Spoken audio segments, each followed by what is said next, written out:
Hello,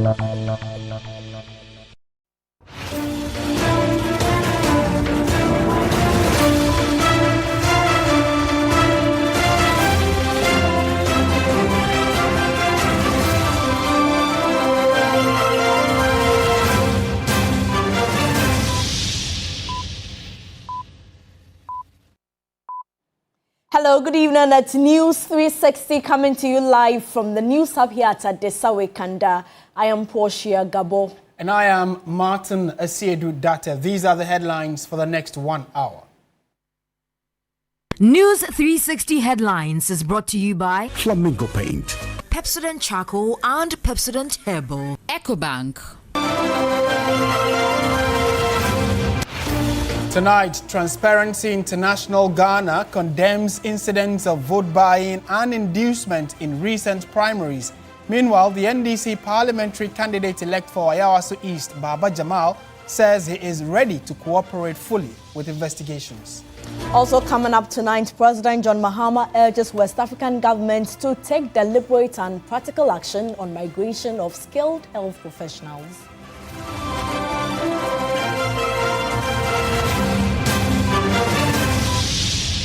And later in the bulletin, rising epilepsy cases in Ashanti region prompt Health Directorate to promote awareness, treatment access, and end discrimination.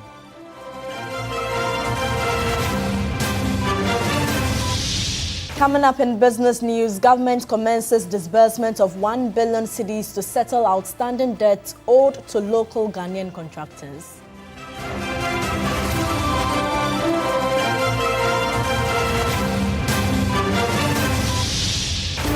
On the international front, Palestinians, Arab countries, and Israel anti-occupation groups condemn new steps approved by Israel's Security Cabinet for the occupied West Bank.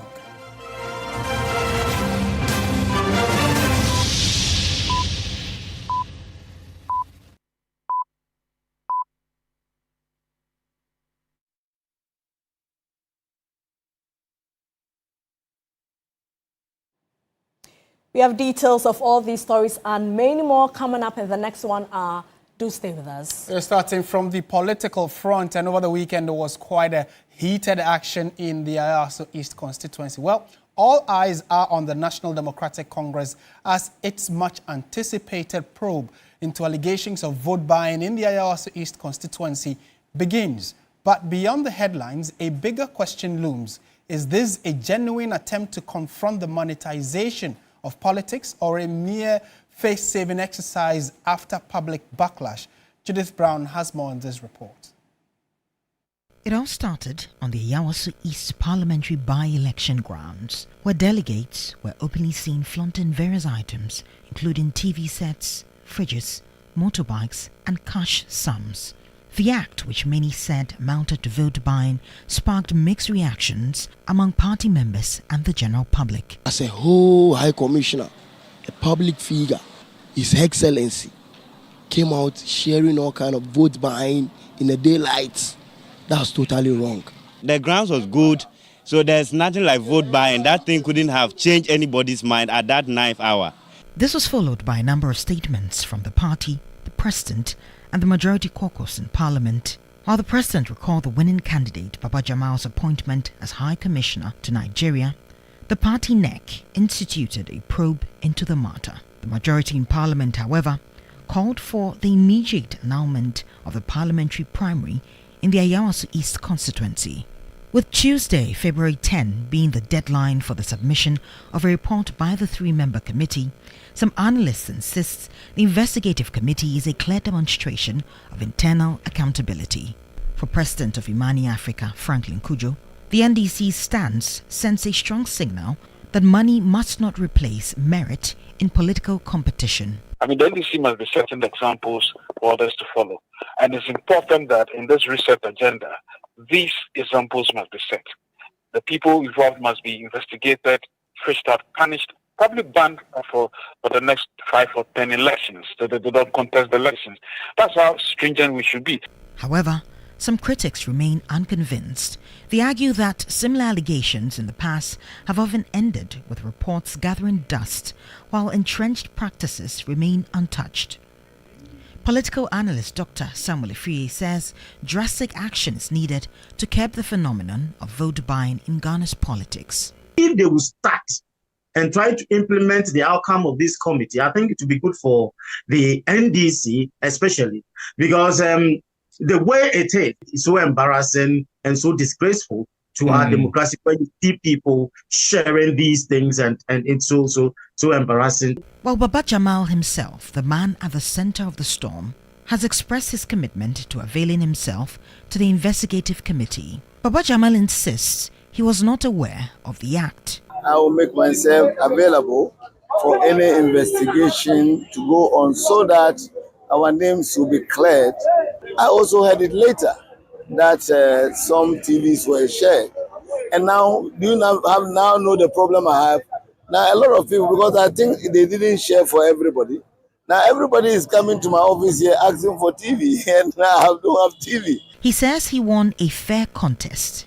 I have not done anything wrong, and for that matter, I am sure I have earned a genuine victory, and for that matter, I will be allowed to go on. The Office of the Special Prosecutor has also instituted investigations into alleged vote buying during the NDC Ayawaso East Primary. Section 34 of PNDC Law 284 prohibits the offence of cheating in elections. An act described as corruptly giving, providing, or paying wholly or in part the expenses of giving or providing meat, drink, or entertainment, either personally or through another person, before, during, or after an election. The party's actions following the probe will be a major determining factor as to whether this was a genuine challenge to the monetization of politics or merely damage control following public backlash. For now, many Ghanaians will be watching closely. Will this be a turning point in the fight against money politics or another missed opportunity? Judith Brown, TV3 News. Meanwhile, Nima Ayawaso Zongo chiefs, led by Zabama Chief Seydou Hassan Hussein Louis, are urging authorities to drop plans to rerun NDC primaries. They say Baba Jamal's win was legitimate. No matter what, during elections, one will come out victorious. Honorable Baba Jamal has won the election, and we the chiefs are congratulating him for coming out victoriously. May the Almighty Allah guide him and bless him. We are appealing to everyone to give out their support to the winner and the loser, because they are all ours. No differences among us. Now that Baba Jamal has become victorious, we are going to work out so that we all work together with one common goal. What's the goal for? It's how to unite the people of Nima, how to clean up Nima, how to see that our streets are very tidy, how to see that our gutters are very tidy, and so forth and so on. Our youth, they need to become soldiers, they need to become policemen, fire service officers, and other important jobs. We are living peacefully in this community, and we need to move ahead with the peace. Nima has to be united, and already Nima is united. So if they say they are going to cancel the elections, we don't know what is going to happen. So let us keep the result as it is. There's no election there's no problem in it. We know what we are in Nima. So if the result is kept the way it is, I think we'll live peacefully. Well, the developments from over the weekend has stoked quite a public conversation on whether or not monetization is taking a chokehold on our politics. And some civil society groups have been talking or sharing their opinion on it. One has been CDD Ghana. We also have Transparency International Ghana. And they are strongly condemning the reported incidents of vote buying and inducement in recent primaries, including that of the NPP's presidential primaries and the recently concluded Ayawaso East constituency primary of the National Democratic Congress. And we'll take you through some of the key issues they are raising. For instance, they say that citizens should prioritize national development over personal gains, and that political parties should implement internal protocols to prevent vote buying. They continue to say the courts should adjudicate such cases expeditiously, and the OSP should receive full institutional and citizen support to investigate and prosecute all implicated persons. So those are the highlights of the statement from the Transparency International. Let's now go to the phone and engage Madam Mary Awolana Ada, who's Executive Director of Transparency International Ghana. Madam, good evening. Thank you for your time. Good evening, Martin, and good evening to your cherished viewers. To start with, the condemnations have been far and wide, but I think there is an underlying concern, which is that monetization, or monocracy as they call it, is taking a strong foothold in Ghana's politics. How, in your estimation, can we address this head on? So before that, let me recount some of the things we have done in the past, which have also resulted in calls for the type of electoral democracy to be changed.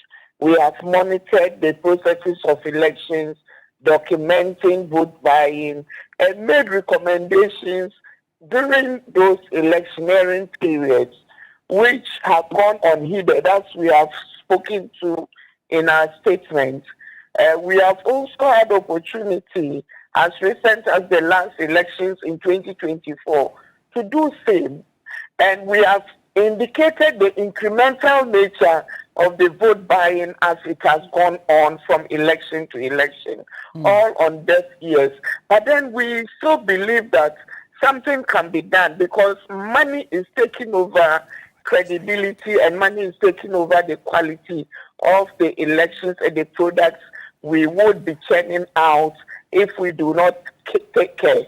And it means also that money is going to remove the very quality we may be having if we allow fair process to go on. And today we are seeing that those who have more are the people who secure the candidature to go on to become either a member of parliament or whatever political position they are contesting. That's unfortunate. So for us, we believe that going forward, there are various levels at which this can be dealt with. And number one is posturing. Posturing in the sense that if accountability is being demanded from the appointing authority, then it would serve as a deterrent to all those who want to be complicit in this activity, to ensure that they do not do so. Right. Number two is the role of the political party. The political parties are those who are at the forefront, are those who are able to then determine who becomes a candidate. And they put in place the rules of procedure to ensure this happens. So if we are to nip the bud of money in politics and also the vote buying phenomena from our politics, I believe the role of the political parties cannot be discounted. Right. If they put in place rules that every candidate who is standing for elections must not be seen or heard dealing in any of such activities, and if they do so, they would be sanctioned punitively, then it would also help us with this. Then the role of enforcement becomes the third level or the third layer, the state apparatus and how effective enforcement is within this space. Okay, Madam, for lack of time, let me come in briefly and kindly indulge me. My next question would have to do with what you just said, which has to do with the fact that the political parties need to take action. And I'm sure your use of political party would mean both parties, the two leading parties, that is, because both of them are heading into their executive primaries for constituency, regional, national, and this is likely to be one of the major hurdles they need to cross. So would you advise a bipartisan approach to solving this, since it affects both sides? That would be ideal, But for a start, I believe that this serves as a very good example to utilize in modeling what structure we want to see going forward. A bipartisan approach would be ideal. But then, until then, let's see how the NDC party in itself is going to investigate this and then also come up with the various recommendations for action. But I believe this is the best time they can put in place this best practice guide that will set the interests of Ghana and then also nip the bud of monetization from our elections if they so will and they are committed to doing this. All right, thank you. Madam Mary Awelana Ada is Executive Director for Transparency International. Thank you for your time on this. In more news tonight, President John Mahama has sworn in 5 new ambassadors to represent Ghana abroad, tasking them to advance the country's economic interest on the global markets. The newly appointed envoys will serve in Saudi Arabia, Mali, Cuba, Situ, and Malta. At the swearing-in ceremony, the president charged them to pursue economic diplomacy to attract foreign investments. Ghana's diplomacy will be judged not by its ceremony alone, but by results. Your work must translate into jobs, growth, opportunities, security, and measurable benefits for our people. You are expected to pursue economic diplomacy with urgency by attracting strategic investments, expanding non-traditional exports, promoting tourism, facilitating innovation and technology transfer, and strengthening Ghana's competitiveness in global markets. Every partnership you build, every market you open, and every investor you attract must serve a broader national purpose. The government has embarked on a reset agenda grounded in integrity, efficiency, accountability, and results-driven governance. As heads of mission, you are required to reflect this national reset by moving from passive representation to purposeful engagement, from routine reporting to proactive problem-solving, and from presence to impact. Your mission plans must be firmly aligned with Ghana's development priorities. Godspeed to our ambassadors heading out of Ghana to represent the country. Still on issues about the continent and development around the world, President John Mahama says the response of West African governments to the increasing migration of skilled health professionals must be deliberate and practical, focusing on improving working conditions. Speaking at the 66th Annual Conference of the West African Association of Surgeons at the UPSA, the president emphasized that the right environment must be created for skilled health professionals to thrive.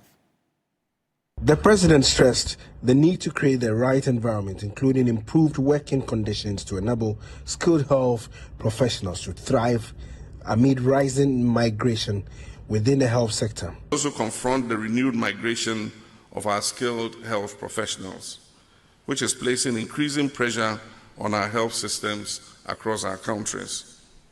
Our response must be deliberate and practical, improving working conditions, strengthening career pathways, enhancing professional recognition, and creating environments in which health workers can thrive and choose to serve, while also developing structured avenues to engage the expertise of professionals in the diaspora. He again noted that government remains committed to ensuring an efficient and functional surgical system nationwide, with particular focus on underserved communities. About producing more surgeons is equally about strengthening the teams and the systems that support safe surgery, including anesthesia, nursing, diagnostics, blood services, sterile supply chains, critical care, and reliable referral pathways.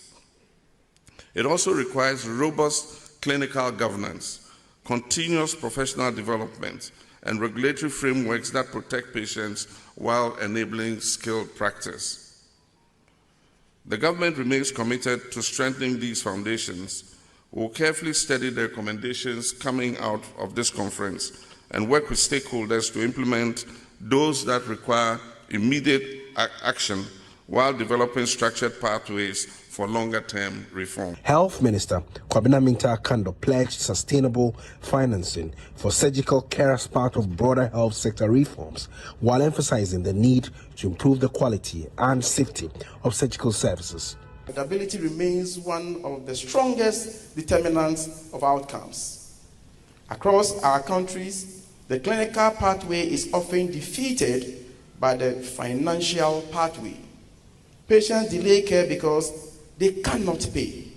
Families litigate assets, communities resort to public appeals, conditions worsen until interventions become more complex, more expensive, and more risky. Health financing must therefore protect patients whilst enabling facilities to deliver quality specialist services.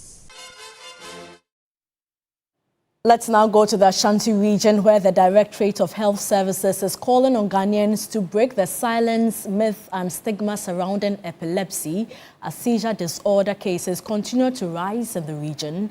The Directorate says it is moving beyond awareness to real action through the launch of the Epilepsy Pledge campaign aimed at improving access to treatment and ending discrimination against persons with epilepsy.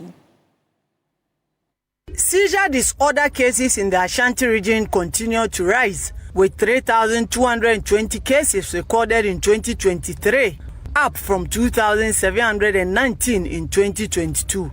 Although the figure dropped slightly to 2,968 in 2024, it rose again to 3,221 in 2025, highlighting a persistent and worrying public health trend. Health authorities say these numbers reflect not only the burden of the disease, but also the continued impact of stigma, which prevents many people from seeking early treatment. Too often, people living with epilepsy in the Ashanti region are subjected to stigma, discrimination, and neglect, driven by the false belief that it's a spiritual curse or a contagious disease. We have to move from awareness to action. And we should ensure that no person in Ashanti region, and for that matter in the country, is left behind due to lack of understanding or access to care. It is against this backdrop that the Ashanti Regional Directorate of Health Services launched the Epilepsy Pledge campaign as part of activities to mark International Epilepsy Day. As the Regional Director of Health Service, I am using this platform to make a personal epilepsy pledge to improve access to care. Let all of us stop the stigma, because epilepsy is treatable. Up to 70% living with epilepsy can live a seizure-free with the right medication. The Directorate says it is intensifying the training of health workers across the region to provide quality primary health care for people with seizure disorders. In a related development, the Directorate also raised concern about a surge in breast and cervical cancer cases in the region. In 2024, the region recorded 18,104 cancer cases, representing 33.6% increase over the previous year. We are staying in the Ashanti region, but this time around away from health. The Minister for Roads and Highways, Kwame Govins-Agbodza, has pushed back against claims that government is not committed to completing the Swame interchange, saying contrary to those assertions, the revised approach to the project offers a more impactful and cost-effective alternative. The Roads Minister was responding to claims by the minority in Parliament.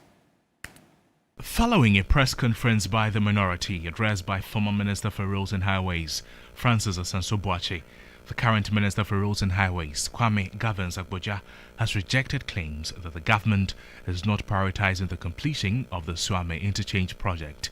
The statement by my colleague in Parliament and the former Minister for Roads and Highways to the effect that government was not prioritizing the Swame interchange completion is far from the truth.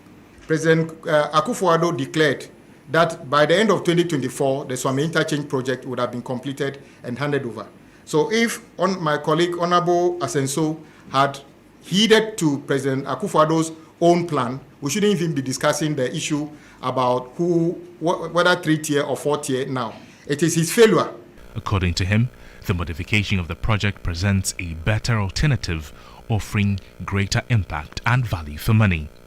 The proposal for Kumasi enhances what was originally planned and would serve the people better. So our main interchange is being modified in the light of the new development within the greater Kumasi environment.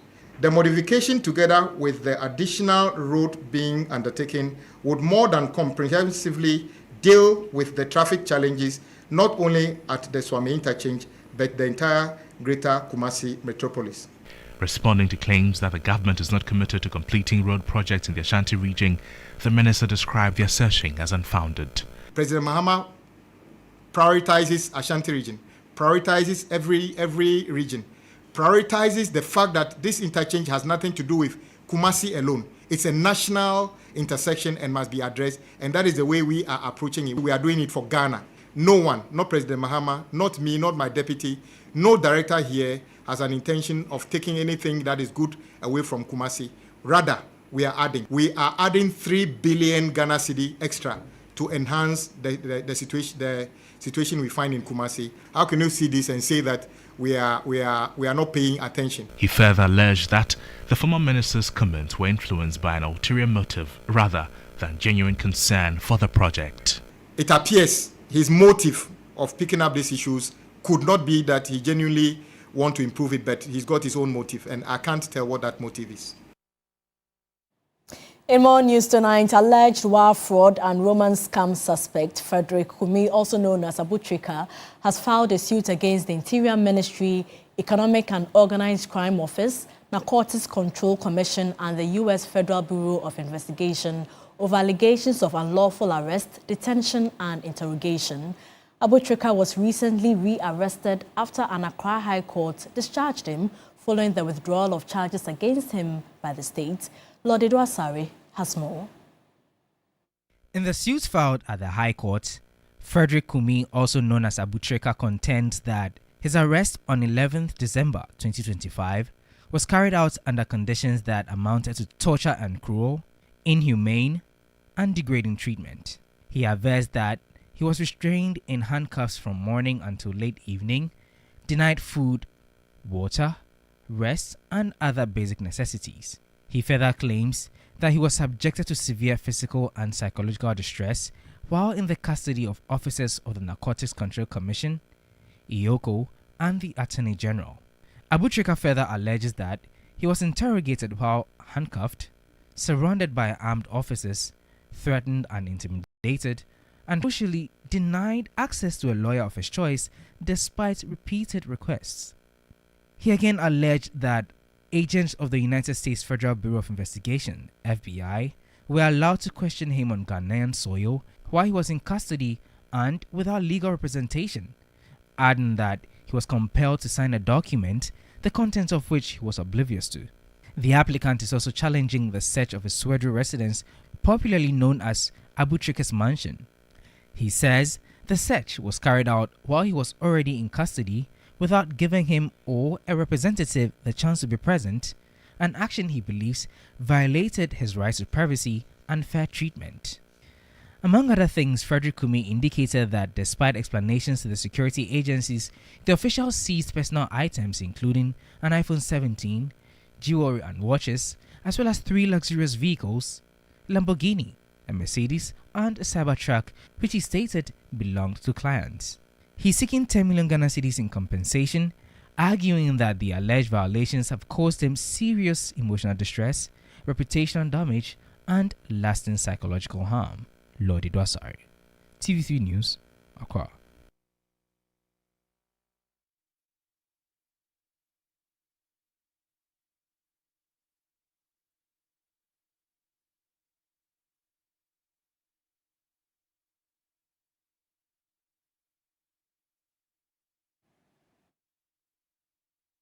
Still watching News 360 on TV3. Let's go on to some other stories. And management of the W.E.B. Du Bois Memorial Center for Pan-African Culture has announced plans to undertake a major renovation of the facility from 1st April 2026.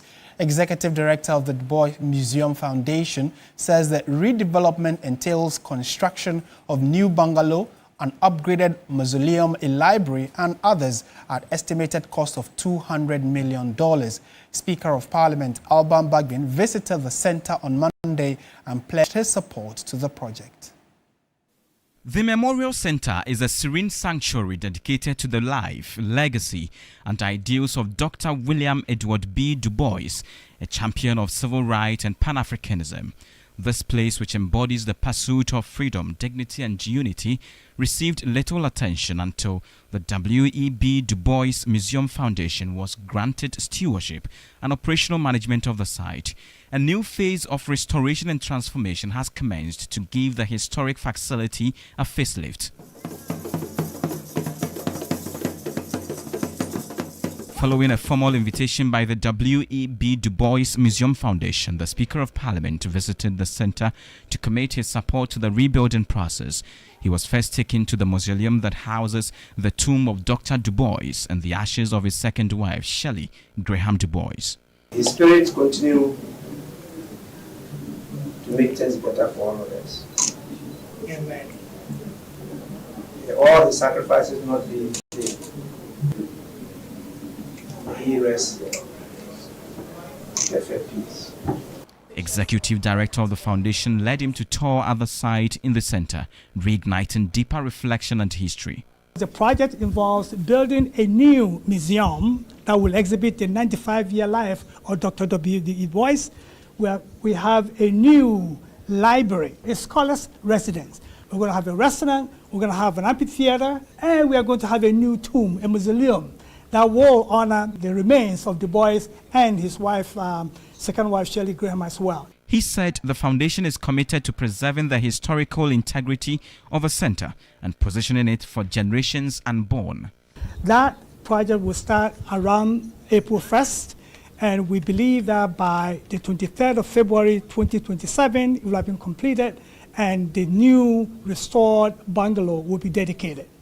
Number two, we are concurrently working on the fundraising effort for the entire endowment and all of that. We are looking at $200 million. Speaker of Parliament said the renovation would place the facility at the center of Pan-Africanism. I will definitely have my support, and not only by word, but by action. And I will invest personally in this project. It's going to be the center, I can tell you, of the world of Pan-Africanism. The W.E.B. Du Bois Museum Foundation has extended similar invitations to other prominent national figures and traditional authorities as part of its broader stakeholder engagement towards the redevelopment. Still live on TV3, we are bringing you the latest in the world of business, sports and entertainment right after this.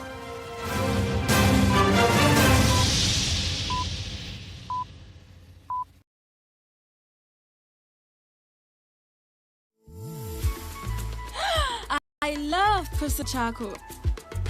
Why? When there are so many other charcoals.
The business segment is brought to you by MTN. Touch concentrated perfume.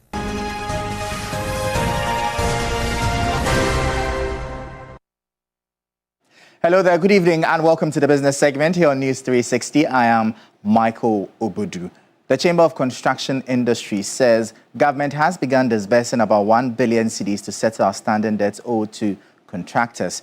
The payments follow an earlier directive from the presidency for funds to be released ahead of the Christmas period. According to the chamber, its members are owed more than 8 billion cedis, with some of the debts outstanding for nearly a decade. Government has since pledged about 1 billion cedis to begin offsetting the arrears. While welcoming the move, the chamber says the amount represents less than 15% of the total debt stock and is calling for additional funding. Speaking to 3 Business, the chief executive of the chamber, Emmanuel Cherry, also urged government to ensure swift and timely payments. So 1 million above up to 2 million thereabouts, they are going to receive their payment this week. So as of when the clearance is given, then the payment continues. So basically, you must say government has started something, and even though it was in a tortoise pace, as we're expecting it to be a bit speedy, but it's better than nothing at all. So it's only that the money is not that much, but the assurance that we receive through the Minister for Works, Roads and Highways, that government has made additional commitment to add to the 1 billion. So we are hoping that very soon the 1 billion is going to be increased. Now, Apollonia City has launched a major internal road construction project aimed at improving connectivity and supporting rapid urban development within the enclave. The initiative is expected to deliver 25 kilometers of modern road infrastructure in its first phase. The 25-kilometer internal road project is aimed at improving infrastructure, enhancing land value and supporting the area's growing residential and industrial communities. The Ministry for Roads and Highways has welcomed the move, describing it as a commendable step toward complementing government efforts in expanding Ghana's road network. It is my hope that it will serve as an inspiration to other, estate developers to prioritize the need to provide necessary infrastructure that complement the projects that they carry out. The board chairman of Apollonia City, Daniel Tete, also highlighted the long-term vision behind the project. This is a city we are building. The government alone cannot do it all. Now that the government is doing the major roads, we thought it necessary that we should also contribute our quota. I also appeal to the gang community also try and do same to their people. The project marks a first major rollout of an integrated road network across portions of the 2,325-acre development. We expect this phase 1 of the 25 kilometers to be undertaken over the next 1.5 years. Then we can be able to launch phase 2, which we anticipate will be another 25 to 30 kilometers. We will have covered drainage systems. We have cycling paths. We have pedestrian walkways, and of course landscaped road reservations to ensure that we have a sustainable rollout of infrastructure across the city. Developers say the project forms part of a broader approach to urban development, positioning Apollonia City as a rapidly expanding hub within the Greater Accra region. Promasidor Ghana has recognized and rewarded some of its outstanding distributors for their commitment and contribution to the company's growth. The award ceremony climaxed with Tonifel Prestige Limited emerging as the overall national best distributor. Promasidor Ghana Limited, producers of well-known brands such as Cowbell Milk, Onga Seasoning, Mixi and Yamvita, continues to expand its operations in the fast-moving consumer goods space. As part of this effort, management says rewarding excellence among distributors is key to sustaining growth. Abiodun Ayodeji is the commercial director for Promasidor Ghana Limited. Thanks to the support from one of our frontline soldiers, that's our distributors.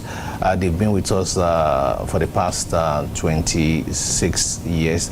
The essence of the award is to appreciate them, to say a big thank you. In 2026, we're going to work with our trade partners, our distributors, to deepen our retail penetration in the categories that we currently play, and also to explore profitably the other new categories that we intend to venture into 2026. The operational manager for Tonifel Prestige Limited, Elias Yao Banayine, shared his excitement after being adjudged the overall national distributor. It was a great feeling. I mean, we give all thanks to God.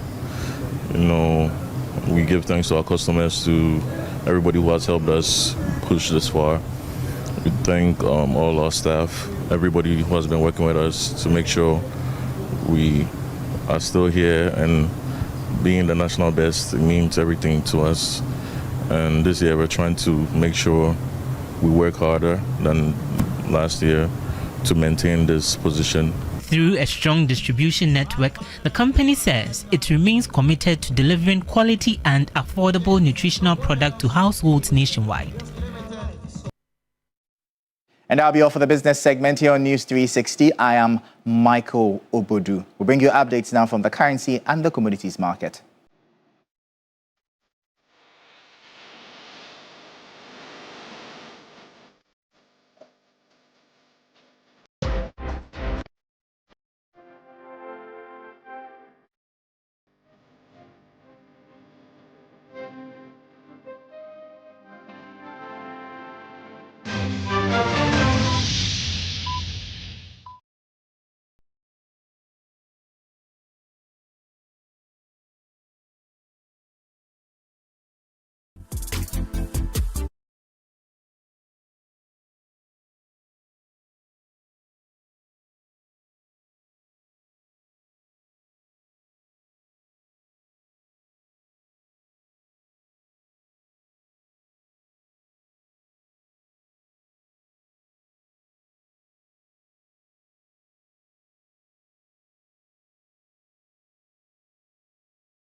The sports segment here on News 360 with me, Oreku Ampofo. Well, after suffering a 4-2 defeat on penalties against Aduana Stars, news reaching us this evening is that Karim Zito has resigned from his role as Asante Kotoko head coach. The following 3 Sports report has more. So it's now official. Asante Kotoko will be going into Sunday's game against Hearts of Oak in the Ghana Premier League without their head coach Karim Zito, who has stepped down from his role after an IMC meeting today. Now, the Porcupine faithfuls were not happy with Karim Zito with the recent results, and it was coupled or doubled by what happened on Sunday, where they lost to Aduana on penalties in the MTN FA Cup. That saw their exit, and meaning that Kotoko cannot defend their title. Remember that Karim Zito joined Kotoko in April 2025, taking over from Prosper Nate Ogum with about 6 matches to end the season. He finished 4th, but what was significant is that he went on to win the MTN FA Cup. That was massive for him and Asante Kotoko, and they were hoping that there will be some continuity in the form of Asante Kotoko. But this season, it has been very, very torrid for them. Currently, they are around 5th on the Ghana Premier League table, and it looks like they may not be able to win the Ghana Premier League. And the FA Cup, which presented them the only realistic chance of winning the silverware, has also eluded them. Now, the big question everyone is asking is that who takes over from Karim Zito? This Sunday, Asante Kotoko will be at home as they take on their bitterest rivals, Accra Hearts of Oak. Well, let's head to Kumasi now, where we hear from our reporter, Richard Echampon. He spoke to some executives of Asante Kotoko just to understand the reason why Zito was under so much pressure. Kotoko's FA Cup elimination has resulted in discussions around the sack of head coach Abdul Karim Zito. The management of the club invited the coach to a meeting. We spoke to Samuel Safuduku, the communications director of Asante Kotoko. And lawyer Safuduku tells me that the club's management is not satisfied with the performance of Abdul Karim Zito and the team in general. He has put in much efforts on his part. He has not slept on the job, except that I cannot say that we are fully satisfied. We are not fully satisfied. But he has done the best he could, but we are not satisfied with it. Reporting from Kumasi, my name is Richard Echampon, Akuma Sports. Well, before we go, let's head to Europe, where Birmingham City manager Chris Davis has praised Ibrahim Osman's performance against Leicester City over the weekend, highlighting his speed and 1v1 abilities as well as fearlessness. Osman scored in his 3rd game for the club in a 2-1 win over the Foxes on Saturday, impressing the head coach due to his positivity and willingness. He's been a great outlet for us, real speed, loves to be 1v1. I want him to take risks. He's never going to beat the man every single time he gets the ball. He's going to, sometimes it won't work, but I love his positivity. I want him to keep that fearlessness. But what I love most is that he combines that with hard work. He works hard for the team. He'll run, he'll press, he'll do the dirty side of the game really well, and he did that. We'll be getting more analysis on the Kotoko situation as Karim Zito has resigned from the club just about 4 or 5 days before they face Hearts of Oak in the Ghana Premier League. You can get more analysis on Sports Station later tonight on TV3 at 9 p.m. and also on our social media handles at 3 Sports GH. My name is Oreku Ampofo.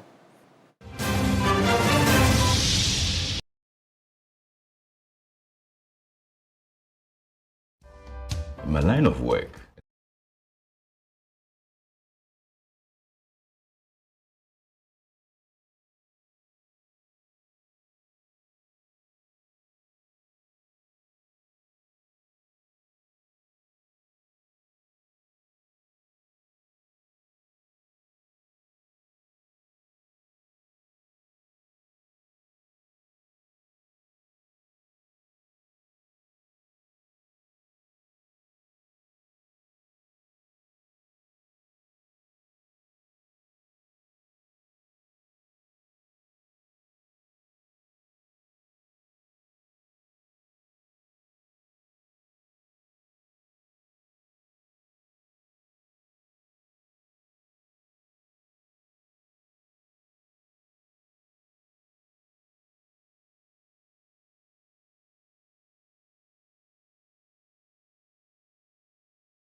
Entertainment news segment is brought to you by GTP Lifestyle and Napa Foods. Heaven Black Insecticide Spray and Coil. Powered by 3 Entertainment.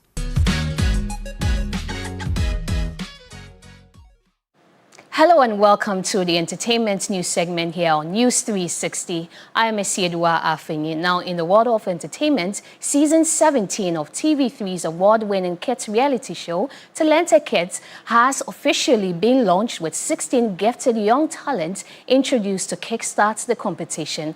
It promises to be 13 weeks of captivating performances beginning Sunday, February 15.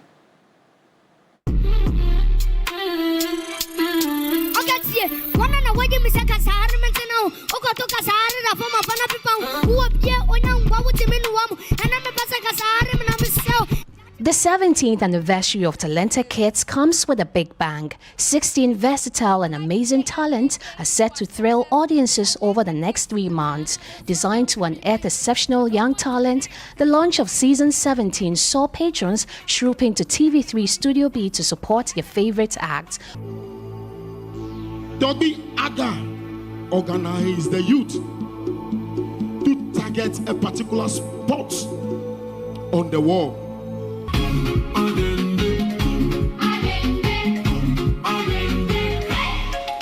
One after the other, the talents treated the audience to mind-blowing performances.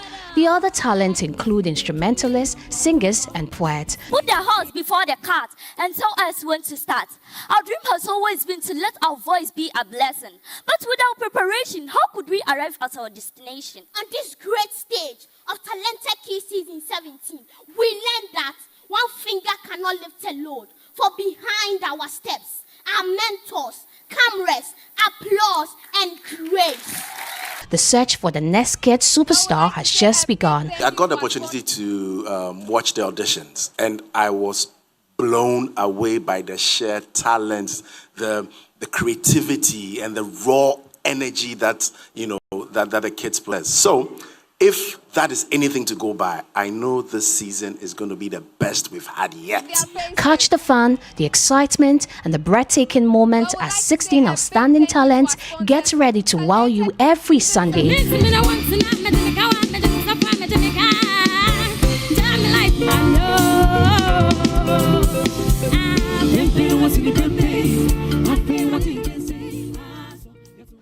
That's it for entertainment. I'm Esiedua Afeni. Over to you, Portia.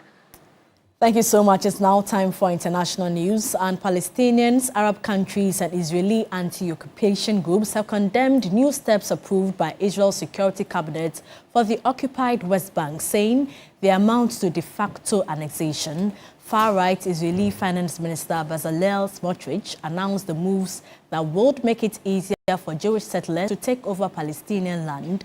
All settlements are seen as illegal under international law.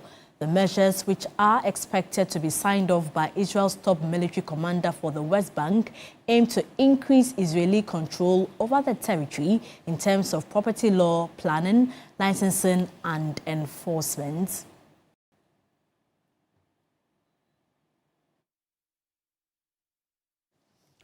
And that's it for our package. Thank you so much for watching News 360. I am Martin Asiedu Dati. And I am Portia Gabodu. Join Alfredo Cancer at 10 p.m. for Ghana Tonight, as well as Sports Station at 9 p.m. Good evening.